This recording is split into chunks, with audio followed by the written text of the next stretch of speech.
From Variety, celebrating more than 118 years covering the business of entertainment, this is the Award Circuit Podcast. Tonight we celebrate 75 years of Emmys. We're going to commemorate the greatest shows of today while paying tribute to some of the iconic series that mean so much to us. Simply put, television has shaped the world, and more importantly, it shaped me. I'm Michael Schneider, and on this episode of the award-winning Variety Award Circuit Podcast, we recap the big winners of the 75th Emmys, including Succession, The Bear, and Beef, and we rave about the telecast itself. It's a special mega roundtable edition of the Variety Award Circuit Podcast. Stay close.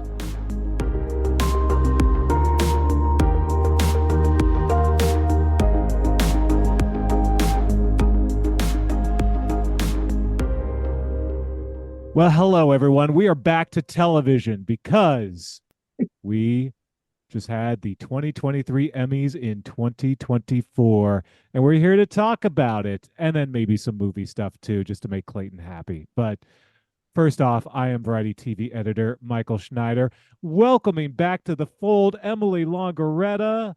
Emily, we've missed you on this little dog and pony show that we do here. I missed y'all so much. I'm coming half asleep from the 25 award shows that happened this week.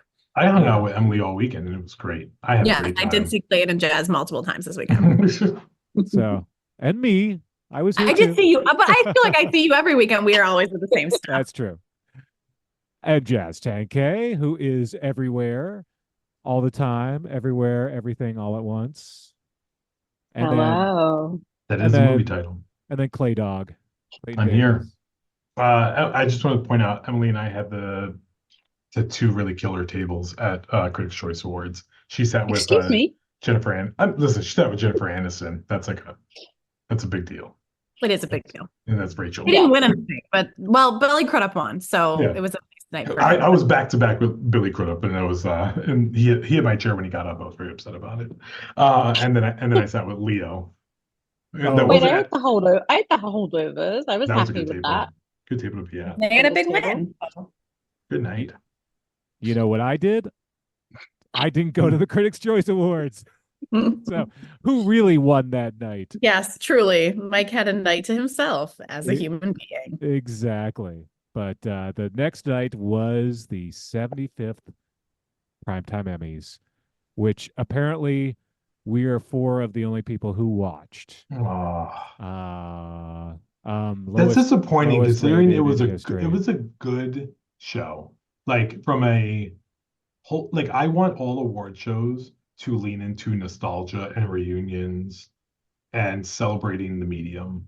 It was a really good, wholesome show. I don't know if Anthony Anderson was the greatest host, but I think the show put together was a great piece. I will say, as someone who has watched so much broadcast through the years and continues to watch broadcast, it is no surprise that I really enjoyed a show that no one else watched.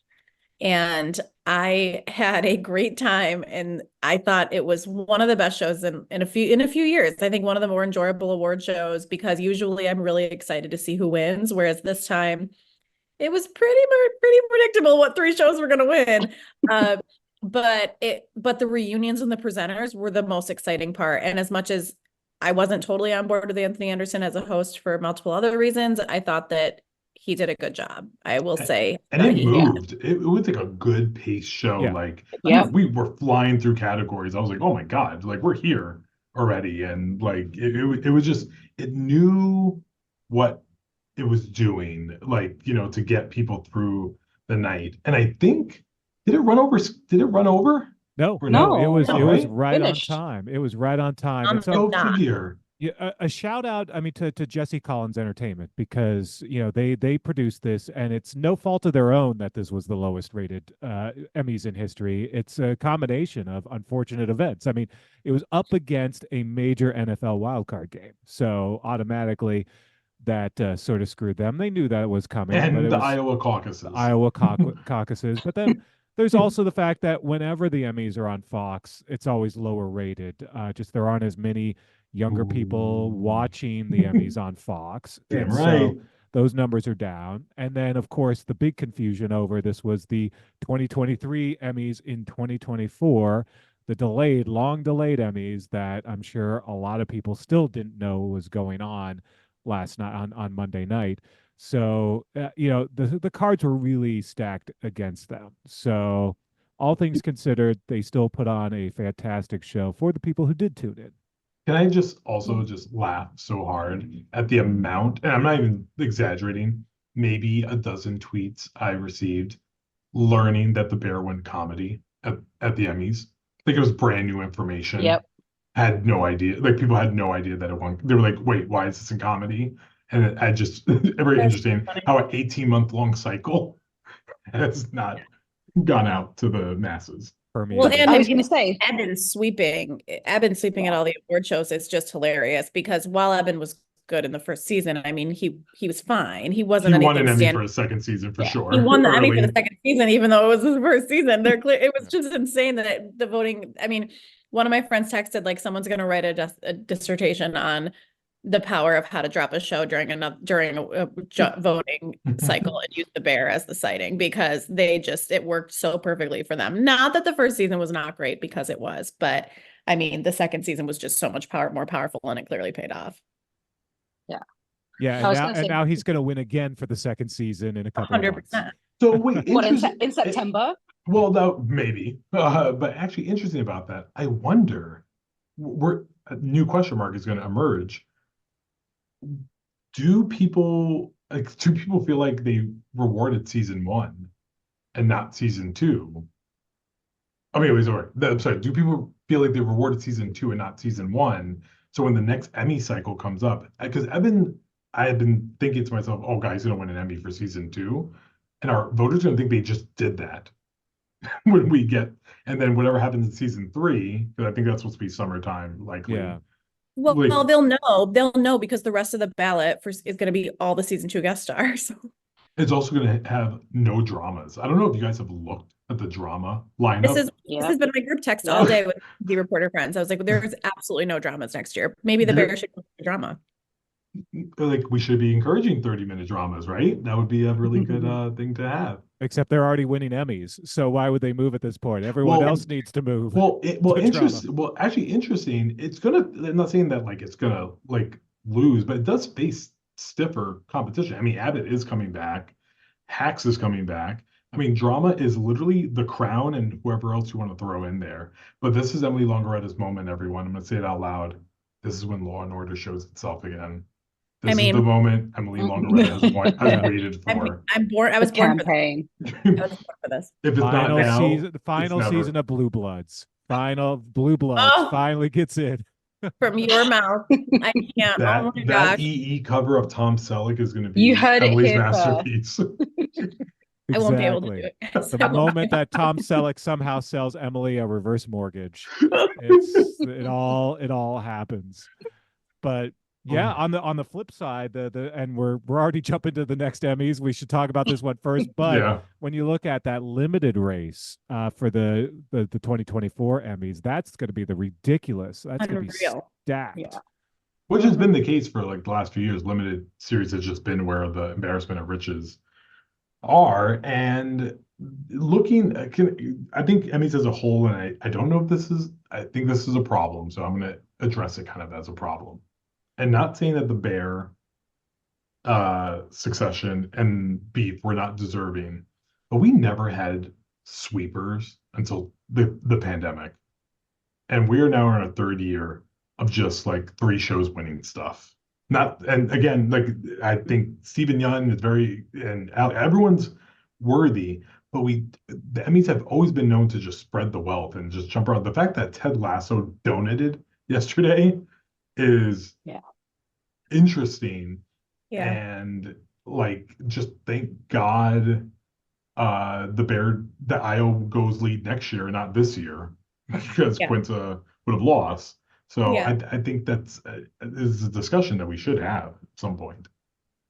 Yeah, the straight tickets, it is interesting. And do you think that comes out of just the tyranny of choice? The thing is, there's so many shows, so many choices now that people are a little frozen. And so, all right, I like The Bear, I like Beef, and I like Succession. So you also can't watch ticket. There's no way you can watch everything. Right.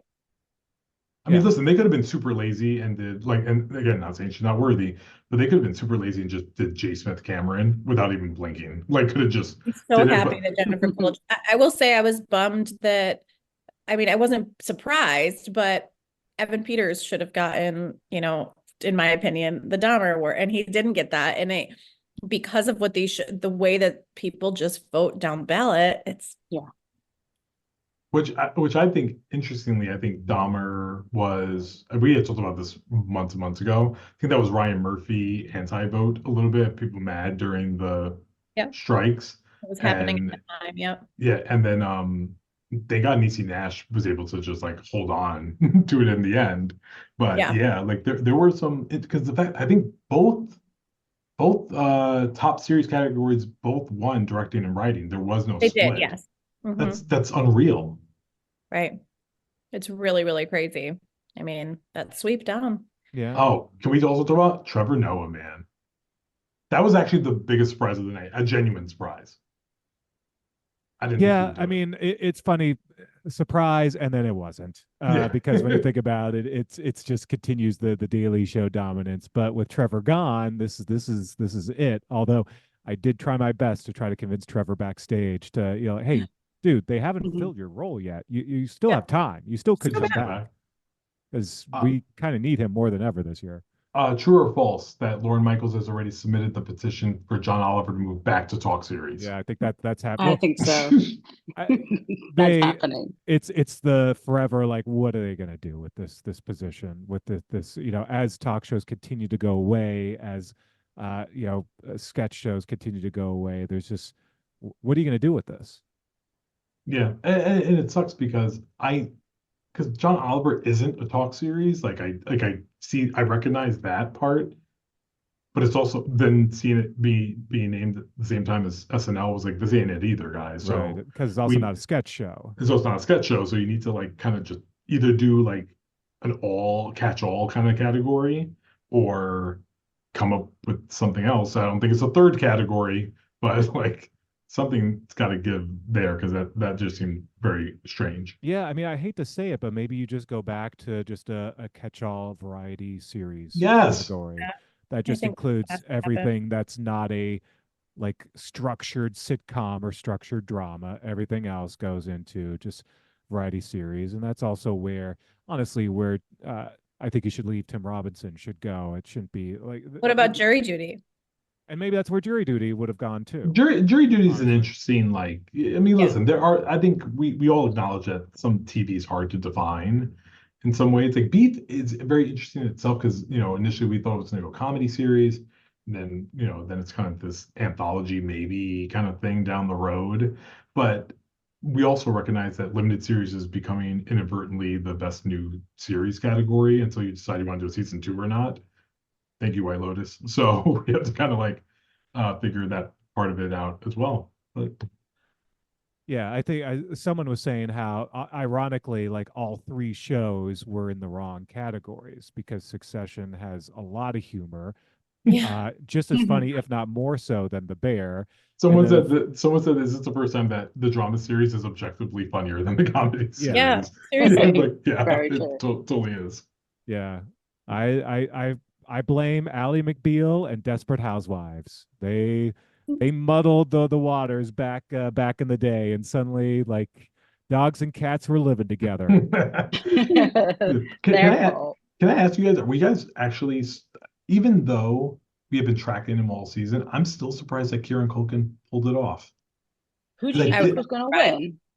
I don't know. I just thought it was gonna be like, it was too much of like anyone could win except for Jeff Bridges. So I was gonna like any of the 5. I went down with the Bob Odenkirk ship though. That was sad. I really appreciate that you went there and you tried to will that into happening. I just tacked it on. I was like, you know what? One more for the road, guys. Let me be wrong one more time. Yeah, and I think you're right in that, you know, Kieran to me still kind of felt like supporting, to tell you the truth, that ultimately really? Succession was a, you know, if there were 2 main stars, it was Brian Cox, even though, spoiler alert, he wasn't in the entire season, and then Jeremy Strong.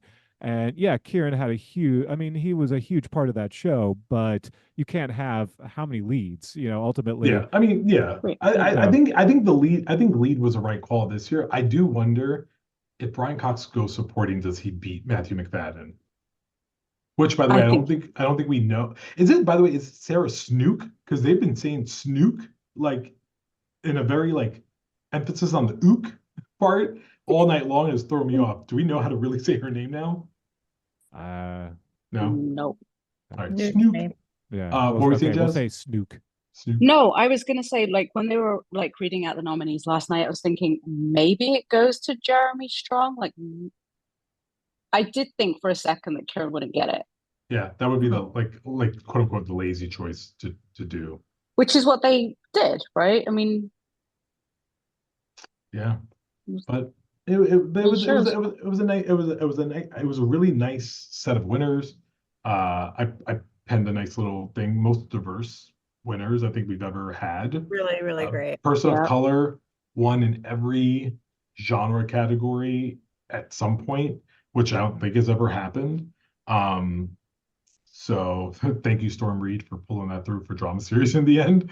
But yeah, like Mark Mylod, man, he finally won director after 4 seasons. Like, what a man. Yeah. No, that was, there were some of those that you're just happy to see. Yeah. As much as I had a feeling, obviously, once Succession started sweeping, I mean, earlier on, even we all knew that this was going to be Succession's year, but was hoping that a writer or director one would go to The Last of Us, especially that 3rd episode. I was that a little bit. That was the one that I was thinking maybe could sneak through for writing or directing. That's my thought too. Luckily, HBO, I mean, not luckily, but like obviously HBO still won most awarded network, even though Beef and the Bear took so many awards, which I thought was so interesting. But also that's because of Creative Arts, because Last of Us did dominate at Creative Arts. What's HBO? I only know Max now. HBO/Max. I know. I hate that's that. what they've settled on just now. Max. Stop it. It's just Max now. Just Max. Yeah. God. Well, it's sort of like FX/Hulu. This is sort of our sort of our compromise in getting both names in. Did you guys peep that? For FX's first win in comedy series was The Bear. It never won comedy series before. Yeah. Oh, there you go. You know what's interesting? I thought was interesting is that, and maybe because I was sitting with people who we all kind of realized this together, there was very little until the end people thanking their studios and networks. The FX, the Bear team was not thanking FX until the end. I don't know if it was maybe because of the strike or if it was for some other reason, but there was barely any comment of HBO at all during Succession speeches. There is very, very little. I think Allie and Steven both said Netflix A24 immediately, because I feel like every award show they have been saying it right away. Like it's like in their mind. But the rest of them, I was like, oh, there's a lack of that.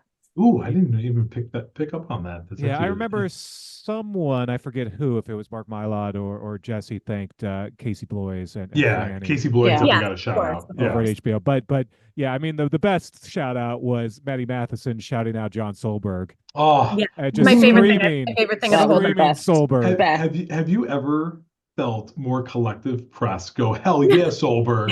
I've never heard anybody collectively root for a network or studio executive collectively be like, hell yeah, let's give him thanks. Yeah, and it's so funny. I imagine some people listening to this don't know who John Solberg is, but Solberg's been the head of PR for FX for decades. Oh, an OG. Yeah, going back one of the best ones, like the quickest to respond, the one who's like the most dependent, like just such a good. And no BS. He'll tell you when you don't got it. and beloved by talent as well, because this goes back to the very first big Emmy that FX ever won was for Michael Chiklis for The Shield, and he famously in his speech, this goes back to like 2002, screamed out Solberg's name. So Solberg now has sort of these bookends of talent screaming his name on stage at the Emmys. It's kind of a cool thing to have. That was brilliant. Yeah. I do like that. I think we are really seeing like a Empire Strikes Back return of FX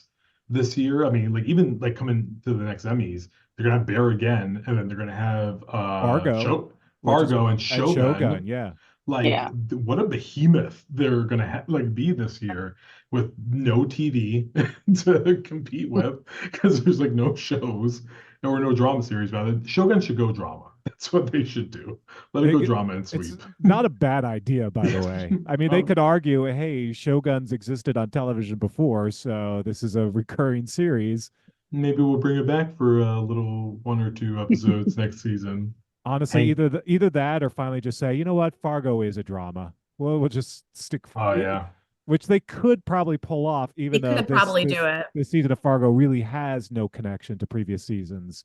But they could just say, you know what, yeah, you're right. It's a drama. Is Handmaid's Tale back this year? Like it's final season, right? No. I thought it was over. Oh, did we finish already? It's done, no? Oh, never mind. Huh. It's done. I don't know TV. It's Sesame Street back this year. That's what. Wait, FX also has Feud too, right? Oh, right. God, yeah. So I was gonna say in the limited cast, I just feel like that cast is so stellar that like it's gonna be people are gonna be talking. Enjoy about the time off, Solberg, because it's coming back. But that's what we were saying before about how just stacked that limited category is next year compared to everything else. Where the regime on HBO, Kate Winslet's show, that's gonna be people are gonna be talking about that. I can't wait. Yeah, that's coming back too.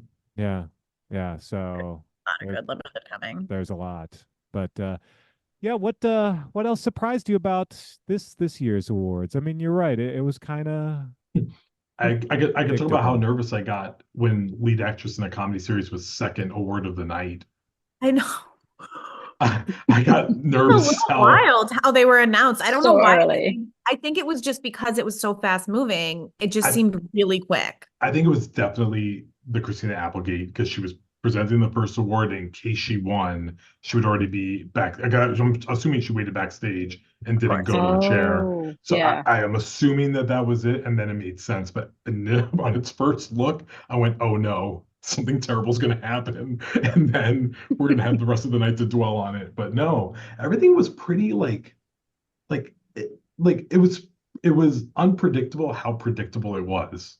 If that makes sense, it was just. I will say, I felt like, and Mike, I feel this way because I think we have spoken about it in our analysis that will be in the magazine. You guys can all pick up. But this was, to me, the more positive award show we've had in a long time, where this past year, TV-wise, has been really tough for everybody in the industry, and for one reason or another. So I think it was really nice to see that it wasn't about poking fun at each other. It wasn't about anything. It was about what the Emmys were made to do, celebrate TV. Obviously, a lot of that was because it was the 75th year. So they had these casts and these amazing sets being recreated, which shout out to the production on that, because, oh my gosh, that was so impressive. But I would say overall, I felt like this was the year that everything was positive and happy, and really people were just excited to have TV back, have work back, and just celebrate each other. I was looking around the room and it seemed like everyone was smiling, everyone was in a good mood, that stuff. And I think that the playing little sitcom theme songs on the commercial break, that stuff helps. I just think that's a really big nod to Fox and to Jesse Collins Productions on that, because they did a really great job creating a good environment.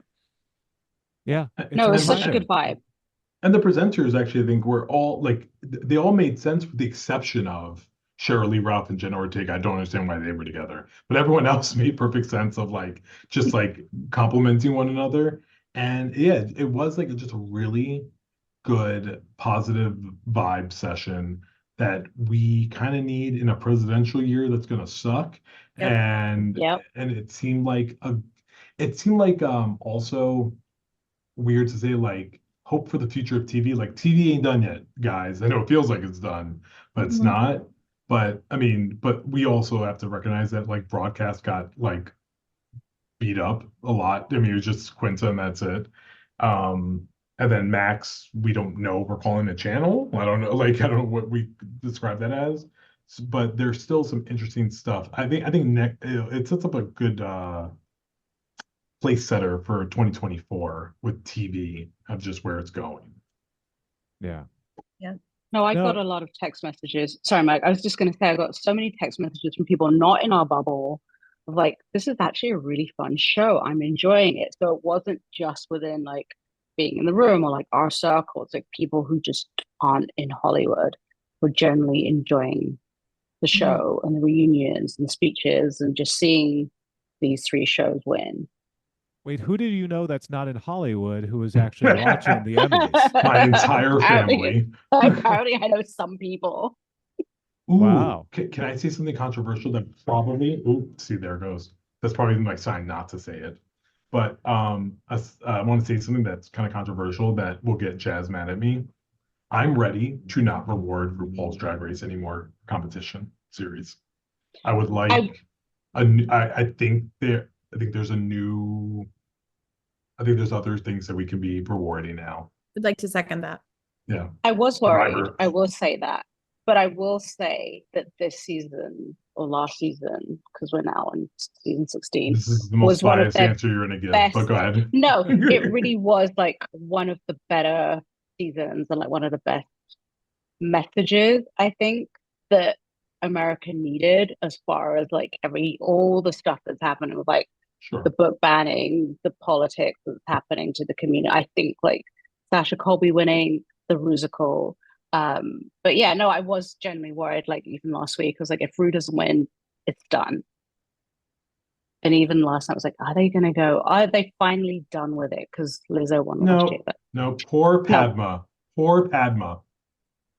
But I'm happy. I respect it. Our Susan Lucci maybe still this remains. year. Maybe in September. I'm making room in 2024. I'm gonna throw in the Traders into competition series and make that because this is one of the best seasons of reality TV I've ever seen. Throwing that out there. It's a really good show. I'm excited for the circle. You guys brought up a good point about all the people who didn't win Emmys, and you briefly mentioned Bob Odenkirk earlier, but okay.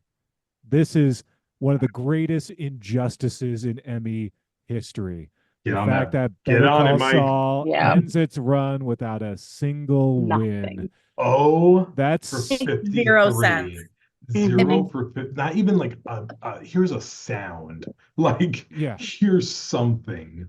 I mean, it's criminal. This what a like how what an oversight. Listen, Mike. This is really the truth.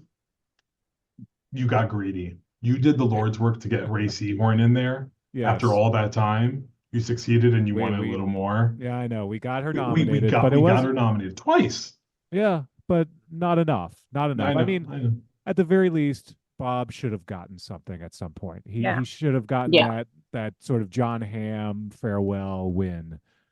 Like again, like you tried to will into being, and I'd hope maybe. I mean, love the Succession folks, but I thought maybe they would cancel each other out, allowing for Bob to sneak in. That's but what I thought. That just wasn't. I mean, listen. Also, like I always say, if I ever get like a disease that's incurable, I want to be a Make-A-Wish kid, and it's going to. And my wish, I'm gonna tell you this right now. Everyone needs to make this happen. You all have to promise me this. You have to go to both academies and ask them to show me the vote tallies of nominations and winners. I want to know. I'll take it to my grave. I won't tell anyone, but I want to know, because I think Bob has been close more than once. I think this was probably another year, but it's really hard to win for a show that aired 18 months ago that people kind of thought they had nominated for the last time 24 months before that, because of the way they split up the final season for things.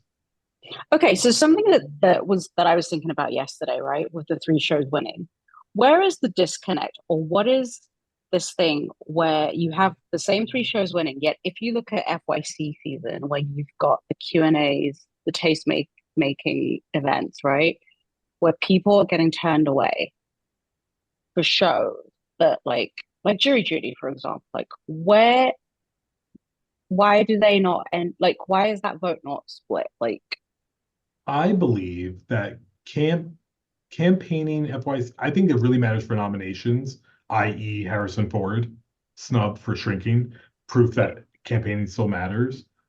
I think after that, I think people, I don't know, it's hard to say.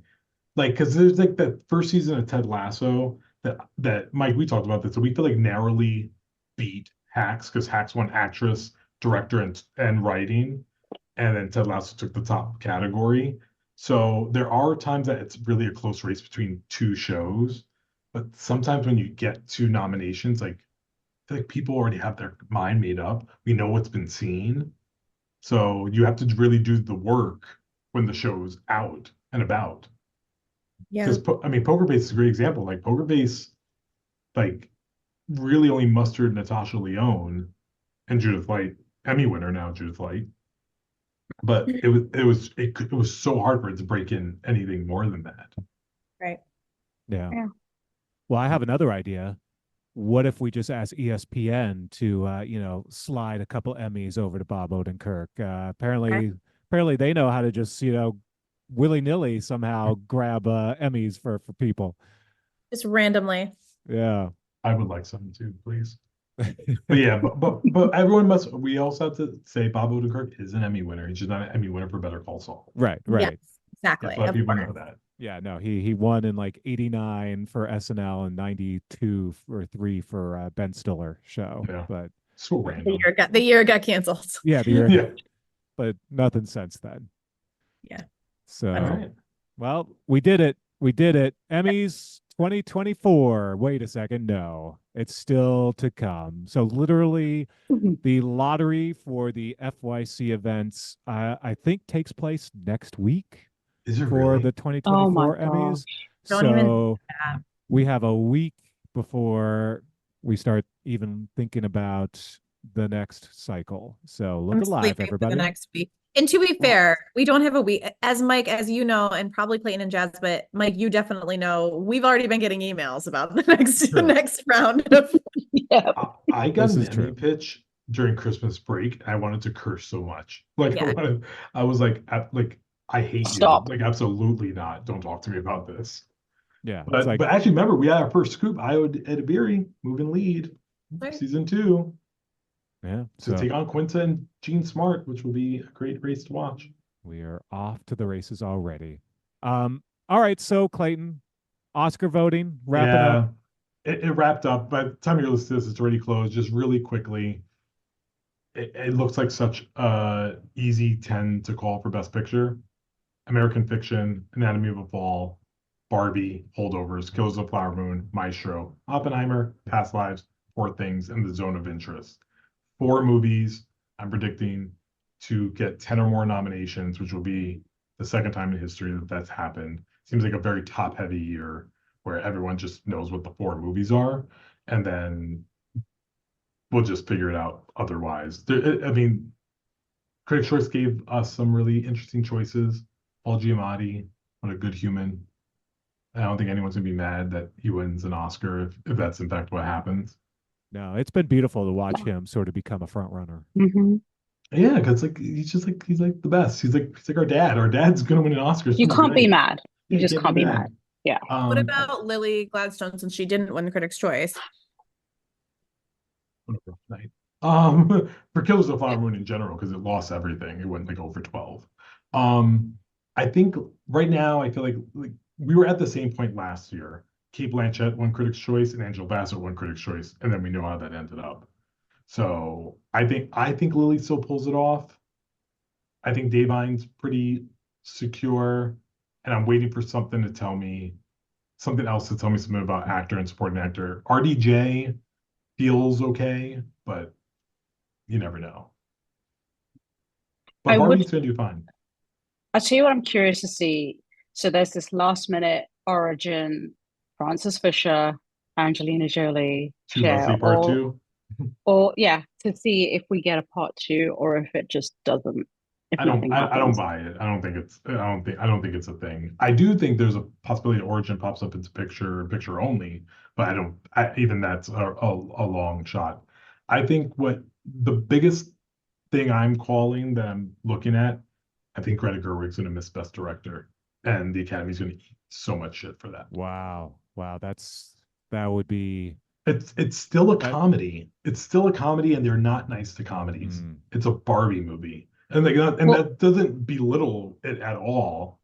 I'm just saying, like, we're talking about auteurs, Frenchmen, like filmmakers that like watch Fellini every day, and I feel like it was always kind of a 50-50, and I just feel like they're gonna snub her, which I think is going to have the Academy eat crap for. and then maybe it then beats Oppenheimer because then everyone's gonna be very mad about it. The red flag for me for that was it missing hair and makeup. Yeah, but that's all I got. I mean, none of these movies. See what BAFTA does. Yeah, none of these movies. Mike watches. Mike, what you should do though, you should go to Sunset and go admire the Saltburn FYC poster. That is the drain. That shows a picture of the drain and says for your consumption. It is the best FYC marketing I've seen all year. It deserves, yeah. It's they deserve an incredible. I wanted to get in just for that alone. Just for the Yeah. Sunset. I billboard. can't believe they did it. I loved it. Good for them. All right. Well, on that note, I think we'll start working on Emmys 2024. Here we go. It's happening. Bye, It's kids. happening. Love it. Bye-bye. Bye.